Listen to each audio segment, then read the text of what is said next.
우리가 한 가지 일만 너무 계속해서 오래 하면은 좀 실점도 나고 뭐 짜증도 나잖아요, 그죠? 직장 생활 오래 하시는 분들 좀 그럴 법한 것들이 참 많지요. 집사님도 맞지요? 그러니까 다람쥐 쳇바퀴 도는 거, 다람쥐가 쳇바퀴를 계속 돌면서 짜증을 낼까요? 아니면은 뭔가가 탈출구가 있다라고 생각하고 갈까요? 탈출구가 있다 생각하는. 가봤어요? 아마 그게 정답일 것 같아요. 달리면 뭔가가 길이 내가 여기에서 벗어나는 길이 있을 것 같다. 이런 아마 기대와 소망이 그에게 있어서 열심히 달리다가 똑같은 길이네. 100바퀴 좀 돌고 나면은 정신을 차려. 사람은 100바퀴 돌 때까지 가버리면 어떻게 될까요? 정신을 잃어버릴 건데 사람, 짐승과 동물들 이런 것들과는 좀 다르게 빨리 그런 것들을 깨닫고 느끼고 하는 이런 감각적인 게 틀립니다. 하나님께서 인간에게 주신 특별한 지혜와 지식들이 있습니다. 그리고 지혜와 지식들이 항상 어느 곳간 안에 들어앉아 있는데 어느 곳간 안에 들어앉아 있는 것 같습니까? 제가 질문을 좀 그렇게 의도하면서 유도하면서 말씀을 드렸는데 인간에게 준 지혜와 지식 이런 것들은 어느 곳간 안에 들어있을까요? 하나님 안에 들어있습니다. 그러니까 예수 안에 다 들어앉아 있습니다. 저는 이제 이 대답을 원했었는데 항상 질문자의 대답에 대한 정확한 어떤 내용을 가지고 물었을 때는 대답이 어느 정도 가능하지만은 그냥 이래 설명하면서 의도하면서 질문하는 것은 맞히기가 좀 어렵습니다. 여러분이 수준이 낮은 게 아니고요. 제가 여러분의 수준을 테스트하는 것도 아니고요. 그런 이제 이 의도하는 본 저자의 의미를 우리가 제대로 이해할 수 없듯이 질문자의 의도도 좀 그렇게 정확하게 맞추기는 어렵습니다. 대충 무엇을 어떤 의미를 이야기한다라는 것은 이해할 수 있지만은 그렇잖아요, 그죠? 그러니까 성경의 본 저자가 누구예요? 하나님입니다. 하나님께서 성령으로 우리에게 감동 감화 주셔서 이 말씀들을 다 기록하게 하고 지금까지 전해지게 한 거예요. 그런데 성경책은 쉽게 얘기하면 그냥 우리가 성경책이 딱 이제 예수님 모시고 난 뒤에 정리가 딱 돼가지고 신구약 66권으로 지금 현재 이거 쓰고 있잖아요. 이 성경 66권이 이제 세월이 가면서 뭔가 좀 보충이 되고 또 빼고 더하고 이렇게 하는 게 있습니까? 우리가 볼 때는 구약에서는 몇 가지가 성경에 포함이 안 돼도 될 만한 것들이 몇 가지 있잖아요. 그 대표적인 게 아가서이기도 하고요.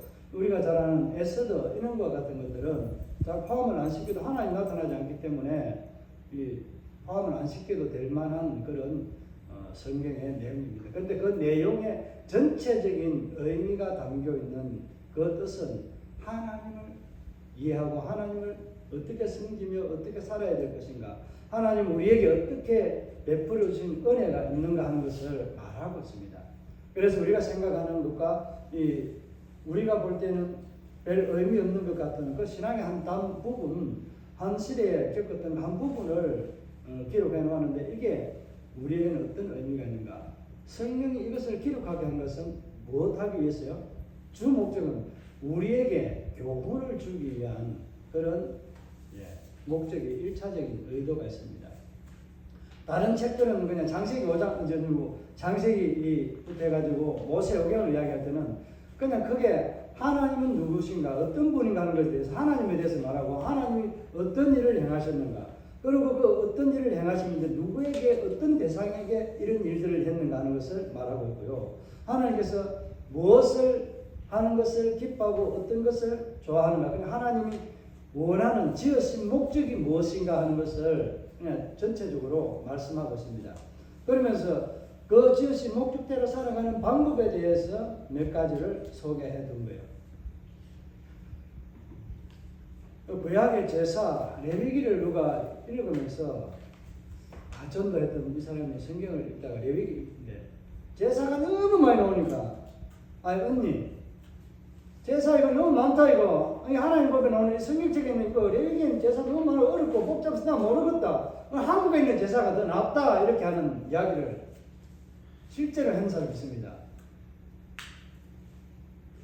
연예인들 가운데 전도하는데 조혜련 집사가 그것을 이제 지금 신학 그 박사 역사학위 이제 역사학으로 박사학위까지 이제 아마 취득을 이번에 아마 하게 되는 것 같아요. 이제 2월달에 이거 내년 2월달에 받게 되는지 모르겠는데 뒤늦게 한 10년 정도 예수를 믿었는데요. 성경에 그냥 미쳐가지고 성경을 통독하고 자기 가족을요 8남매가 9남매가 되는데 모두 구원을 했던 거예요. 그러니까 한 1년 만에 구원했던 거예요. 하나님 은혜가 임하니까 전부 그냥 한 거예요. 자기 시험 이제 어머니가 이 오줌 소태는 아니고 이제 오줌 제대로 못 먹으려니까 줄을 꽂고 살아야 되는 거야. 그래 살다가 한 성경을 한 4독 하고 나니까 전화 와가지고 혜련아 내가 희한한 일이 났다. 뭔데 그러니까 뭐였겠어요? 조금 전에 제가 말한 거예요. 야 소변줄 안 꽂아도 된다. 할렐루야 하나님 감사합니다. 뒤늦게 제일 엄마가 넓게 믿으면서 야, 난 이 예수 믿으라고 하는 것 같으면 절대 니한테 오지도 말고 말도 하지 말고 그렇게 했던 완강했던 그분이 초등학교 난 글도 모르는 사람이 성경을 사독을 합니다. 그때 그런 역사가 일어났답니다. 지금도 계속해서 한 50도 뭐 60도 가까이 읽었다더니 하여튼 그렇게 읽고 있답니다. 하나님 말씀의 은혜가 누구에게 전달되면은 우리에게 나에게 전달되면요 역사합니다. 내게 전달되면 역사합니다. 여러분이 그것을 누려야 돼요. 어쩌다가 좀 연예인들 이런 이야기 잘 안 하는데 좀 하게 됐습니다. 오늘 좀 이제 하나님의 나라 이제 교회에 관해서 말씀드리면서 지난 시간에는 성전과 뭐를 비교했어요? 교회가 같은 의미로 똑같은 교회라는 것을 했는데 그 교회가 누구다? 바로 나라라는 것을 말씀을 드렸습니다. 오늘은 이제 성전인 나를 왜 이렇게 비유했는가 하는 것을 말하면서 이 말씀들을 좀 살펴보면서 우리가 나 한 사람이 교회인데 그러면 교회가 쭉쭉 모여서 한 사람 모여서 뭐가 된다고요? 우리가 속된 말이 아니고 그냥 표현적으로 처음에 우리가 이 교회에 관해서 말씀을 드릴 때 첫 번째 제목이 뭐였어요? 기억이 안 나지만은 사랑의 공동체라고 뭐라 했어요? 사랑의 공동체. 그러니까 하나님의 예수 그리스도의 사랑으로 예수 그리스도의 피로 맺어진 형제고 가족이고 하나의 일원으로서 모집을 해놓은 공동체라는 것을 그렇게 비유로 말씀을 드렸습니다. 그러니까 우리 가정이 한 가정이 패밀리를 구성하고 있는 이 식구가 모두가 예수를 믿으면 뭐 하는 거예요? 하나님의 공동체라고 말하는 그 교회, 하나님의 작은 교회의 무리가 되는 겁니다. 그 교회들이 모여서 무리가 오늘 우리가 이 요한계시록 14장에서 읽었던 것처럼 그런 무리들이 셀 수 없는 많은 무리라는 것을 성경에서는 14만 4천 이런 식으로 7, 6, 5, 4, 3 이런 표현으로 씁니다. 완전수예요. 그러니까 하나님의 완전수 모두 다 구원했다는 의미의 이런 수들을 말로 이제 우리에게 들려주면서 합니다. 그런데 신천지의 은혜는 뭐해요? 14만 4천이 모이면은 하나님이 다시 이 휴거되고 올라간다고 하잖아요. 근데 그게 지금 상황이 바뀌었는데 한국에 지금 신천지가 14만 4천이 된 것 같아요? 안 된 것 같아요? 여러분의 겐또 정답이 수도가 아닐 수도 있으니까 저거들 말하는 대로 하면요 이미 몇 년 전에 14만 4천이 넘어갔어요. 그런데 이거 큰일 났다 싶어서 다시 수정해가지고 삭감해가지고 말하고 그렇게 계속 전도하고 앉아 있는 거예요. 이게 자기들이 그렇게 말을 해놓고 공포해놓고 이제는 뒤에 가면 14만 4천이 넘어가 버리니까 각 집합에도 다 안 찼다는 거예요. 이제 그런 식으로 줄여가지고 말하는 거예요. 이단은 이 사람을 유혹하고 하나님의 백성을 유혹하기 위해서 정말 얼마나 뛰어난 연구와 이 지혜를 가지고 있습니까? 그래서 예수님이 뭐라고 말했어요? 우리에게 뭔지 모르죠. 뱀같이 뭐하고 지혜롭고 비둘기같이 순결하게 살아가라. 이 말씀, 뱀이 얼마나 지혜로운지 말씀 안 들어도 잘 아시잖아요. 그 에덴동산에 하나님의 그 성전이 첫 번째 성전이 있었던 그곳에서 사탄이 뱀의 모양으로 꼬셨잖아요.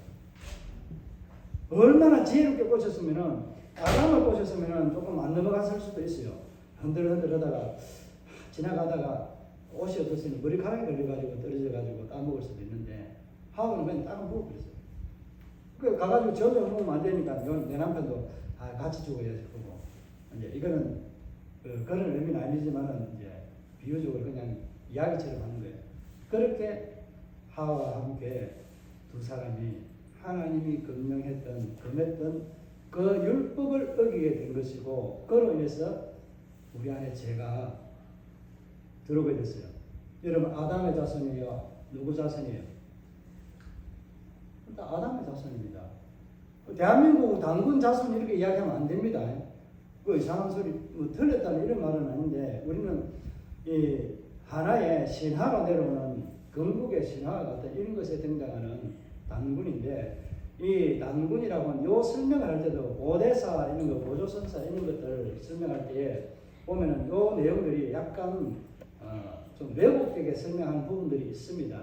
이게 맞다 틀렸다 보다는 성경에서 흘러왔던 역사에 대한 한 단면과 같은 이런 부분들을 잘라서 말할 때에 연관성은 약간 있습니다. 그런데 우리나라에 뭐 단군이 하나 지금 우리 마늘 좀 먹어볼까요? 사람이 안 되면은 저 마늘 좋아하는데 사람이 덜 됐나요? 아니잖아요. 뭔가 바뀌거나 이렇게 될 것 같은 진화론과 비슷한 이런 내용에 그러거든요. 인간이 그렇게 되었다면요. 자기들이 이야기하는 수만 년, 수천 년간에 있었던 그 상황들, 수만 년, 수천 년이 아니지만 그렇게 추정해서 이렇게 돼서, 그러니까 요 긴 세월에는 바뀔 수 있다라고 생각을 가정하고 때려놓는 수치입니다. 근데 이것에 놀아나거든요. 그렇게 놀아나니까 이런 것들을 믿고 가는 사람들이 생각하니까 이것은 안 되니까 이상하게 창조 하나님이 말씀으로 세상을 창조했다는 것은 믿어지지는 않는 거예요. 여러분 자신이 믿어집니까? 하나님 창조했다는 거 믿어집니까? 안 믿어집니까? 믿어지잖아요. 안 믿어지면 이 자리에 있을 이유가 없잖아요. 믿어지잖아요. 성도는 믿어집니다. 불신자는요, 하나님의 말씀이 그 자체가 안 믿어지는 거예요. 하나님이 계시는 것도 안 믿어지고, 하나님이 어떻게 하셨는가 하는 그 내용에도 그들은 안 믿어져요. 그럼 지가 알고 지가 다 하는 것 같으면 지가 하나님인데, 하나님보다 뛰어난 하나님인데, 어떤 기적의 어떤 놀라운 일들이 일어났을 때는, 그때는 뭐라고 말할까요, 그 사람들은? 자기가 믿는 부처나 뭐가 도와줘서 그렇고, 내 인간의 힘으로는 안 되는데, 뭔가 불가사의한 것이 내게, 또 그렇게 말하기도 하지만, 예수는 믿는데 천사를 믿는다고. 천사가 나를 지켜줬다. 나를 지킨 수호천사가 있다 이러면서 그렇게 말합니다. 이렇게 말하는 그 이유에는 뱀이 얼마나 지혜로운가 하는 것을 우리가 알고 있어야 됩니다. 알고는 있지만은 매 순간마다 그것을 생각하면서 내 삶에서 이것들이 정말 어떠한 것이 어떤 의미가 있는지에 대한 것을 자주 하나님께 질문하고 그렇게 하나님의 마음의 응답을 받아야 돼요. 응답이 아닌 대답을 드려야 됩니다. 이렇게 좀 잘못 이야기하면은 하나님 음성 듣게 하고 이렇게 하는 이런 이야기를 하는 것 같지만은 하나님은요 지금도 성경에 기록된 말씀이 우리에게 계시되고 완결되었습니다. 그러나 성령의 감동으로 내게 원하는 것을 감동으로 네가 이렇게 해라. 사탄도 그렇게 할 수 있습니다. 그런데 성령으로 우리에게 그렇게 들려주시는 음성들이 참 많이 있습니다. 이것을 분별하여서 우리가 취해야 되고, 참 내가 내 할 것만 취하고 내가 해야 될 불리한 것은 버리고 그렇게 하면 안 됩니다. 하나님 앞에 우리가 서운한 것은 뭐 한다고? 해로울지라도 반드시 지키라고 했습니다.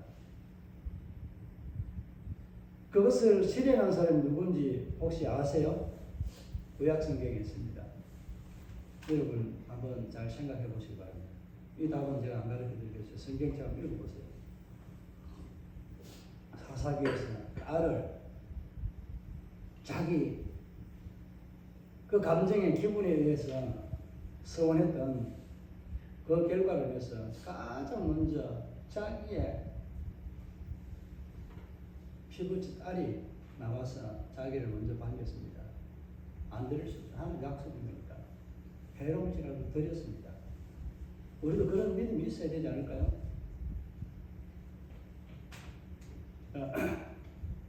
오늘 이제 성전에 대해서 이제 내가 성전이라는 거, 이것을 오늘 말씀하고 있는데, 지난 시간에는 16절의 말씀을 약간 중심으로 말씀을 드렸다면, 오늘은 17절에 있는 말씀을 좀 중심으로 드리려고 합니다.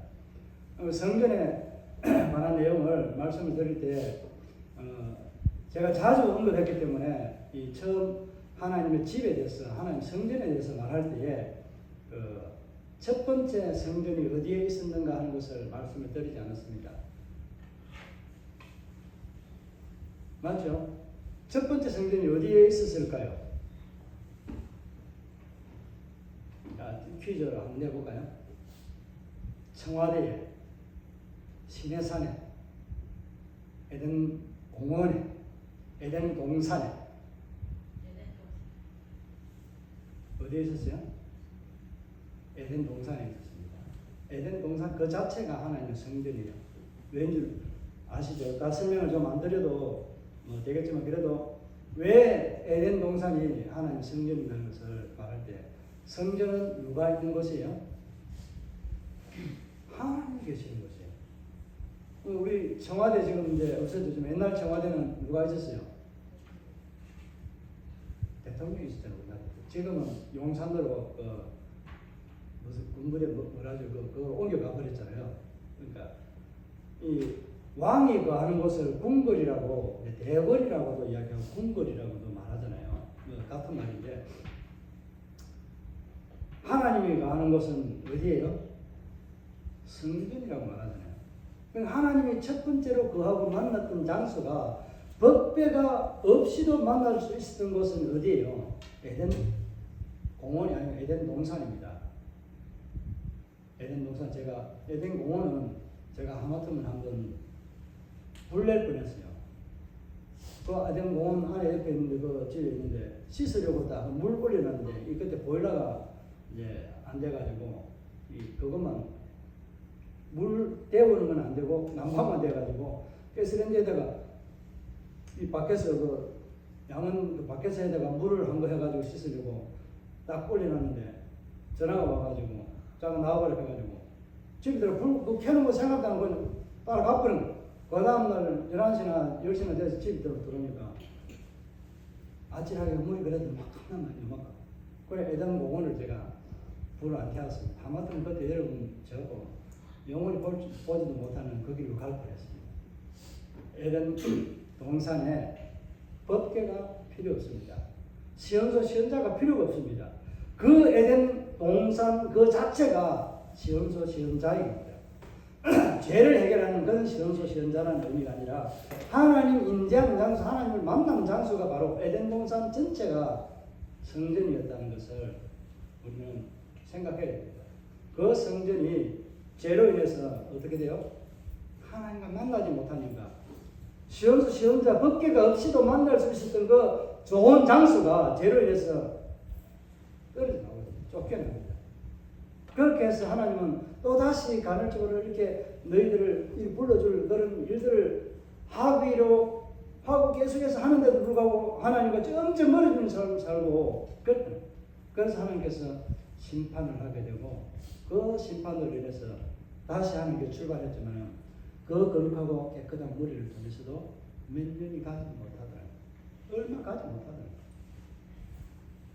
일례로 우리가 다니엘을 보면서 바벨론 포로 70년 잡혀갔다가 돌아와서 믿음을 그 바벨론에서 모든 부귀영화에 달하는 그런 모든 것들을 다 포기하고 믿음으로 내가 하나님만 섬기고 살아가겠다라고 돌아왔던 그 새로운 성전에서 하나님을 만나고 예배하겠다고 돌아왔던 그 믿음의 에이스들이요 100년이 안 가서요 하나님의 나라에서 멀어진 삶을 살게 됩니다.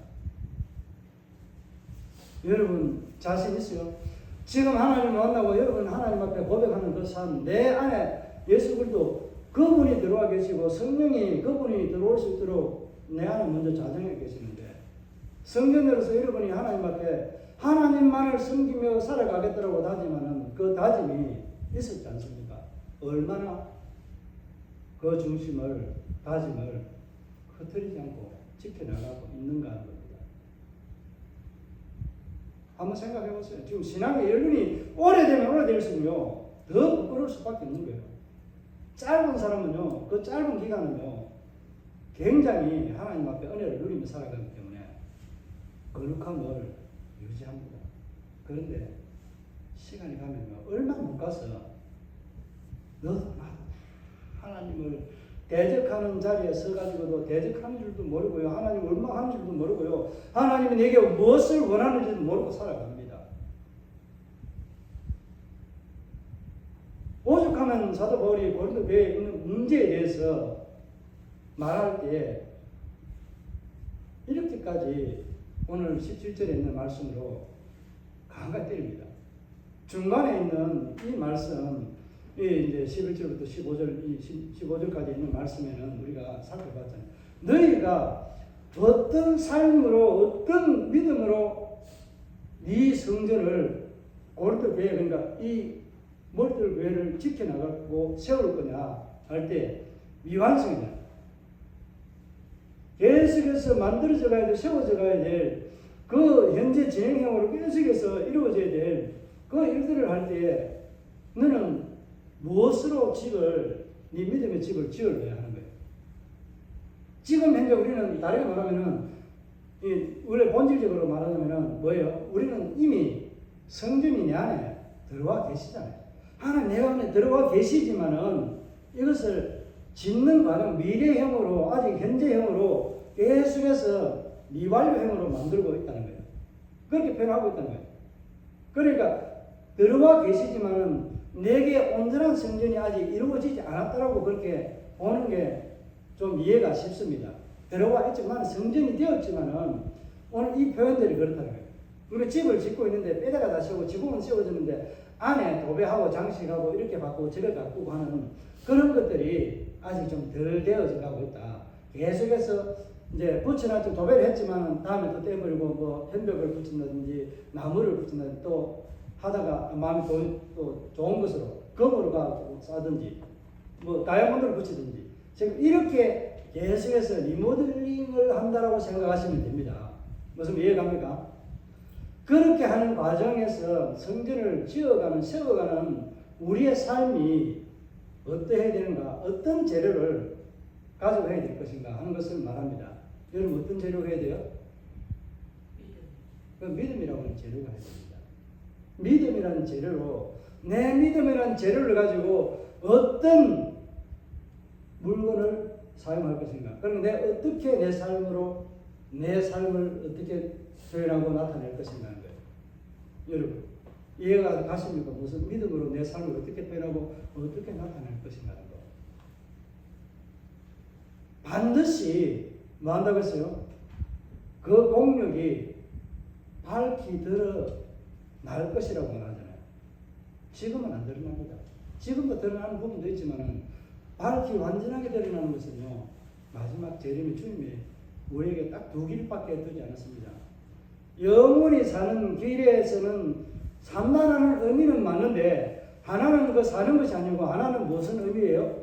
영원한 형벌의 의미로 사는 거예요. 그러니까 산다는 표현을 안 씁니다. 그래서 하나는 영원히 뭐하고 사는 고통이 없고 기쁨과 감사가 넘치는 그런 삶을 살아가기 때문에 영원한 생명이라고 말합니다. 이 두 길에 서게 됩니다. 지금도 우리에게 보이지 않는 그 두 길을 주어놨어요. 여러분은 어느 길에 서 있습니까? 보이지 않지만 예수 그리스도의 생명의 길에 서 있잖아요. 아직도 자기가 생명의 길에 서 있는지 그 영원한 형벌이라고 하는 죽음에 영원히 살면서 고통받는 그 길에 서 있는데 모르는 사람들이 많아요. 많은 사람들이 내 마음에 이끌린 대로 가면 돼요. 친구야 나는 산에 갔다 오고 그럴 때 절에 가니까 절에 가서 절하고 오고 마음이 편하더라. 그건 네 마음이 편할 수 있다. 그건 네 마음에 변하는 것이 두 가지가 있다. 실제로 네가 마음이 변해서 변할 수도 있는데 네가 진짜 네 안에 진리가 없고 다른 것이 네 안에 들어오기 때문에 그 거부하고 싸울 수 있는 그것이 없기 때문에 너는 안 좋은 것에 대한 이미 사로잡힌 증거로도 네가 그렇게 된다 하는 표현들을 했습니다. 이 이해를 잘 못해요, 그 사람들이. 여러분도 역시 마찬가지 아닌가요? 저도 마찬가지예요. 지금 현재 여러분 살아가면서 생명의 길을 살아가지고 서 있다고 생각합니까? 여러분이 성전이라는 것을 일단은 제쳐두고 여러분이 그 예수 그리스도 생명의 길에 서 있습니까? 아니면 걸어가고 있어요? 걸어가고 있다. 좀 더 정확하게. 생명의 길을 걸어가고 있습니까? 아니면은 똑같은 생명이라고 말하는데 이 저주에 대한 생명, 고통과 이 영원히 후회밖에 남지 않는 이 길에 서 있는 이 두 길, 우리 기차 레일과 같이 바퀴는 같이 달려갑니다.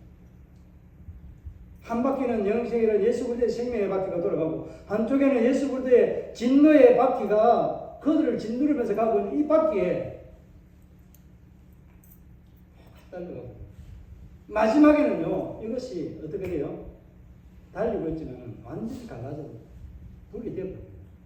이때는 모든 것이 분리가 되어서 다 구별된 삶에서 구별된 자들은 영원한 생명의 자리에 들어가지만은 그렇지 않은 자들은요 영원한 형벌에 들어가게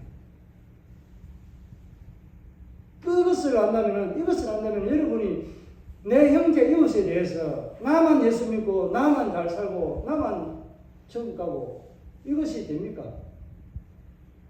그렇게 생각하면 안 된다는 것을 말씀을 드렸는데 왜 그렇게 하면 안 된다고 했어요?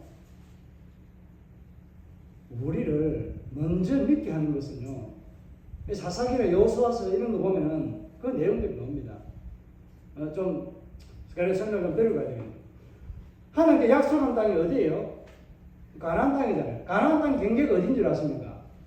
갈릴리 요단강입니다. 그런데 갈릴리 북쪽에서는 저기 어디까지 유브라데 티그리스 강인데 일부분까지를 다 차지하는 것을 말합니다. 이게 에돔도 다 들어갑니다. 여기에는 모압도 들어갑니다. 누가 다 차지한 줄 아세요? 다윗이 다 정복합니다. 몇백 년 후에 다윗이 그것에 대한 성취를, 약속에 대한 성취를 하나님 나라를 온전히 약속한 나라를 차지하게 돼요. 그런데 요단 동편에 길라앗이 두 집합 반이 서잖아요.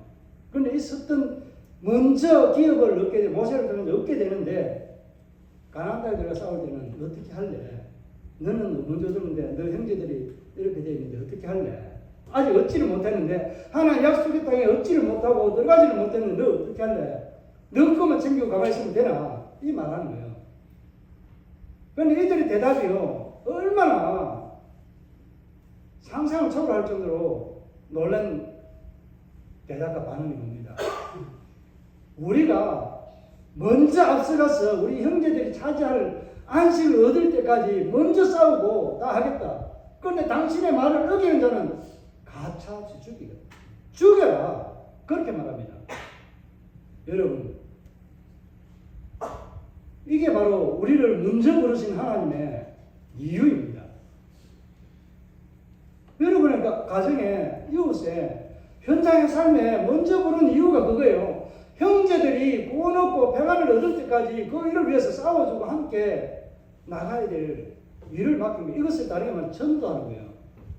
믿음으로 성장하고 자랄 수 있도록 돌봐주는 겁니다. 그래서 지금 전도하고 선교하고 나가는 이 일에 우리가 기도하면서 헌금하고 하잖아요. 왜 합니까? 내가 잘 못하기 때문에 하나님 그 사람들 위해서도 좀 더 열심히 하라고 기도하면서 하나님 앞에 감사함으로 드리잖아요. 이런 삶이 바로 우리의 드려야 될 삶의 예배입니다. 다시 이제 성전으로 돌아오면은 오늘 사도 바울이 이제 고린도 교회의 어떤 문제, 교회를 거는 작은 여우와 같이 계속해서 일어나는 분쟁 이런 것들 때문에 하나님께서 어떻게 고린도 교회를 세우고 교회를 이끌어 가시는가 할 때에 뭐라고 했습니까? 우리 5장에서 뭐라고 했는지 9절에서 뭐라 했습니까? 너희는 하나님의 뭐라? 밭이고 하나님 집이라고 하는 그 표현에서 하나님의 이런 장소가 밭이라고 표현한 밭이 어디예요? 누구예요? 고린도 교회 성도들을 그래서 다르게 말하면 성전이라고 그러잖아요. 그 밭에 그 일하는 장소에 하나님이 일하는 장소 나를 밭을 삼았는데 하나님이 뭐 하는 거예요? 그 밭에다가 뭘 지어놔요? 하나님이 거하는 저소를 만드는 거예요.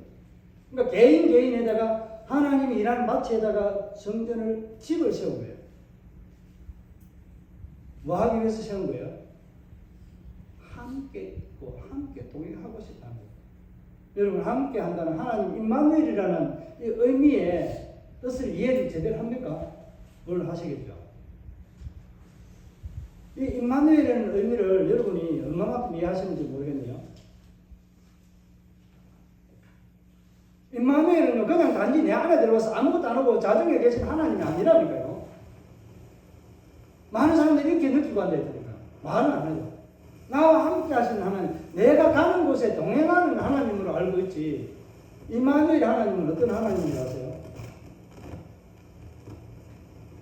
그 하나님은요, 우리의 가는 길에 앞서 행하시고요, 우리를 지키시고 보호하시는 하나님, 그 일을 행하시는 하나님이 임마누엘 안에 들어가 계시는 거예요. 가나안 땅에 들어가는 그 천국의 삶을 말할 때 누가 먼저 옵니까? 여호와의 군대장관이라는 그분이 먼저 옵니다. 이분이 바로 예수 그리스도 그분이라고 보시면 됩니다. 성령이라고 해도 되는데 성령이라기보다는 예수 그리스도 그분이라고 보시면 됩니다. 왜냐하면 모세는 율법의 모형이기 때문에 요단강 하나님께 약속했던 그 안식의 땅 하늘나라에 관한 예표적인 가나안 땅에 들어가는 것은 누가 율법이 들어가는 것이 아니라 누가 들어간다? 예수 그리스도는 새로운 이름을 가진 구원자라고 하는 예수와 여호수아가 데리고 들어가는 거예요. 이게 모형적으로 이 땅에 확실하게 보여주고 나타난 게 십자가 사건 이전에 뭐와요? 십자가를 질 예수 그리스도잖아요. 이 사건이 우리에게 임마누엘이었어요. 우리에게 이미 이 세상 마지막 날까지 갈 때까지의 모든 죄악과 대적들을 뭘 하신 거예요? 십자가로 소멸했습니다. 우리의 모든 죄를 십자가에서 다 소멸하고 용서해 주신 거예요. 앞길을 닦아 놓았다는 거예요. 이게 여호수아서나 하는 구약의 성경을 볼 때 이런 의미가 있는데 이것을 그대로 적용하면은 오늘 고린도 교회에 행하시는 하나님은 누구예요? 앞서 행하시는 하나님 아닌가요? 임마누엘의 하나님 아닌가요? 그 임마누엘 하나님은요, 내 앞서 내 길을 예비하고 나의 모든 삶의 대적들에 그 모든 것을 파괴하는 승리를 내게 안겨주기 위해서 먼저 일하시는 하나님인 거예요. 그래서 나의 작은 신음에도 응답하시는 그 하나님. 여러분의 작은 신음에도 응답하시는 하나님인데 내가 큰 고통 가운데 있는 그 부르짖는 하나님 응답 안 하실 때도 많이 있습니다. 이런 것들을 우리가 생각하면서 하나님은 어떤 하나님이냐? 어떤 때는 작은 신음에도 응답하신다는데 내가 정말 고통 가운데 저희는 그 아픔과 현실을 외면하는 하나님같이 보여질 때도 많이 있는데 하나님 그때는 어디에 계셨어요? 그런 질문 있잖아요. 바닷가에 두 발자국, 그러니까 두 사람의 발자국이 가다가 한 발자국만 남은 거예요. 많이 가다 보니까.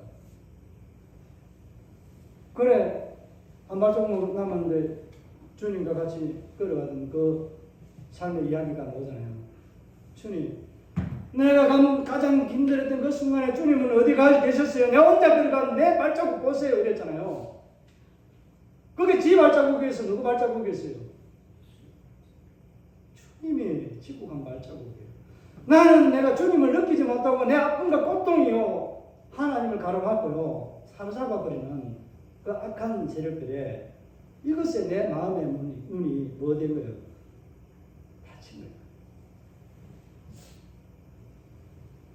그러니까 임마누엘을 잘 못 느껴요. 왜 우리에게 하나님께서 임마누엘이라고 하라고 하는 그 이름을 주셨는가는 것에 대해서 좀 생각해봐요. 이게 바로 성전이거든요. 임마누엘을 어디서 했어요? 에덴 동산에서 먼저 하셨다니까요. 죄가 있어서 단절이 되어서 우리가 하나님 앞에 임마누엘을 느끼지 못하고 있을 때 그 죄를 해결하니까 어떻게 돼요? 막힌 담이 흐려지고 하나님께로 제대로 나아갈 수 있는 어떤 은혜를 입은 거예요? 왕 같은 제사장입니다. 제사장이 그냥 나가는 게 아니라 뭔가 피를 가지고 가야 되는데 어떤 피를 가지고 가야 되는데 피를 가지고 가야 되는데 정결하고 깨끗한 피를 가지고 가야 되는데 그 피가 누구 피예요? 내 믿음 안에 들어온 내 믿음의 고백에 들어온 예수 그리스도의 그 십자가에 흘린 피가 나를 하나님께로 인도할 수 있는 그 길을 열어주신 거예요. 이런 믿음을 살아가면 우리 세상에 즐거울 일만 많이 있어야 되는 거 아닌가요? 솔직하게 한번 대답해. 즐거운 일만 있어야 되는 거 아닌가요?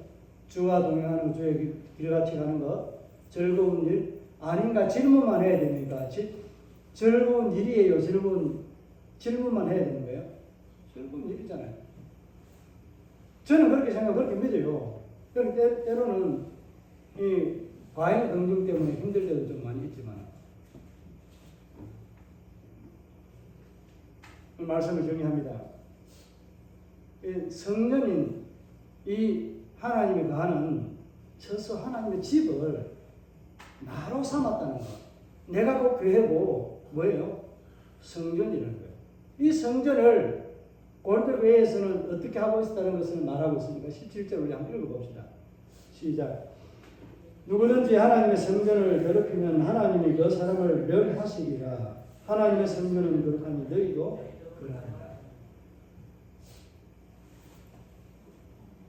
17절 하반절의 말씀은 말 안 해도 아는 내용이잖아요. 맞잖아요.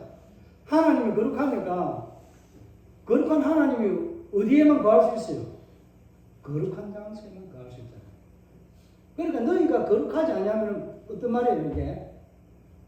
이가봇이라고는 하나님 영광이 떠나는 것처럼 하나님이 잠시 내 마음에 살면서 내 안에 있지만 성전은 그대로 두고 있지만은 뭐 하는 역사하시는 하나님의 은혜가 사라진다라고 보시면 됩니다. 이 설명을 더 드리진 않겠습니다. 그는 하나님이 우리에게 자정해 계시는데 내가 일반 성도를 예수 믿는 사람을 헐뜯고 시기하고 비방하고 질투하고 이 사람을 따돌린다든지 왕따처럼 이렇게 한다면 어떻게 돼요? 이 표현이 그거예요. 누구든지 예외가 없다는 겁니다. 예외가 없이 하나님의 성전인 그 성전을 미워하거나 괴롭히면 하나님이 자기에게 도전하는 것으로 보고 하나님이 어떻게 하신다고요? 그것을 면한다. 저는 이 말씀 때문에 어떤 일이 있을 때 불신자들이 교회나 저를 향해서 할 때요. 하나님 제발 그 영혼 그렇게 죽이지 마시고 킬러 목사가 되지 않고요. 하나님 제발 좀 그 구원해서 하나님 깨닫게 하세요. 저는 그렇게 제 가슴에 품고 기도합니다. 그래도 영혼이 돌아가지 않고 아직도 영혼이는 아니죠. 끝이 안 났기 때문에 돌아오지 않는 분들도 아직 많이 보고 있습니다. 하나님 생명을 거듭한 분들도 있어요. 여러분 한번 생각해 보셔야 돼요. 여러분이 킬러 성도가 되니까 아니면 하나님 멸한다 하니까 여러분이 거룩하면요 하나님이 저 불신자든 민자든 간에 우리가 서로가 헐뜯고 이렇게 하는 이 성도들도 성전을 헐어버리는 하나님께 도전하는 일로 간주하는데 불신자가 하물며 저와 여러분을 건드리고 도전한다면 어떻게 되겠어요? 하나님 가만히 두겠습니까? 공평하신 하나님 통일해요. 믿는 자나 믿지 않는 자나요. 하나님을 향해서 대적하는 것은요 반드시 하나님께서 심판해버립니다. 이스라엘 역사에서도 마찬가지로 광야길에서 그렇게 했고요. 지금 오늘 내게 어떤 은혜가 주어져 있는가 하는 것을 살펴보려고 성경과 나 성도라는 제목으로 말씀을 여러분에게 전하면서 여러분에게 꼭 이 질문을 한 개 하고 싶습니다. 한 가지. 나는 성전으로서의 삶을 정말 살아가고 있는가? 그 말에 보면 여러 가지 포함되어 있겠지만 하나님이 내 안에 임재하고 동행하고 있는가 하는 것에 대한 질문입니다. 그것을 많이 지금 느끼지 못했다면 앞으로 하나님이 임마누엘이라는 성전이잖아요. 우리가 모두가 교회잖아요. 우리 교회 내에 하나님의 성령이 임재하고 계시고 이 시간도 우리와 함께 자정해서 우리의 예배를 받으시기 위해서 오늘 반응하시고 우리에게 또 반응을 요구하면서 내 말을 듣고 네가 살아가려나 질문하는 그 질문이라고 보시면 됩니다. 성전인 나는 성전들의 삶을 어떻게 살아가고 있었는가 살아왔는지에 대한 것을 생각하면서 우리 하나님 앞에 오늘 성전으로서의 삶을 어떻게 살 것인가 느끼지 못했다면 이제 느끼고 고백하며 하나님의 거룩한 마음을 드러내고 교회 성전을 얻는 자들을 품고 기도하고 그들을 오히려 축복해 주면서 하나님의 영광의 자리에 하나님의 성전이 바르게 세워지도록 우리 그런 모습으로 살아가기를 주의 이름으로 축복합니다. 우리 함께 기도할 때